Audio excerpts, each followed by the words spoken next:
development, what changes would you make to zoning codes or process? Well, that's a pretty broad question. I think that when you're looking at zoning codes concerning homeowners association responsible entities, we're very limited there.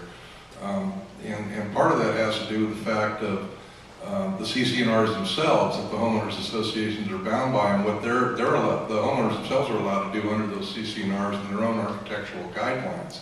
So I'd be very reluctant to initiate zoning changes within the residential areas that are governed by the HOAs, unless there is some clear understanding amongst the HOA as to why that would be done or what. And I don't see the city ever initiating something like that. And I believe changing the CC&Rs to match the zoning of the city would require a vote of the membership anyway, and it would be impossible to get that. So from the HOA perspective, really, there's nothing there. As far as permitting, same thing. Again, we have a function of certain legal requirements. Some permits will take longer than others, depending on what it is and what legal requirement we have to meet concerning public noticing and things like that. A room addition on a home is going to take longer to get permitted than a water heater. It's that simple.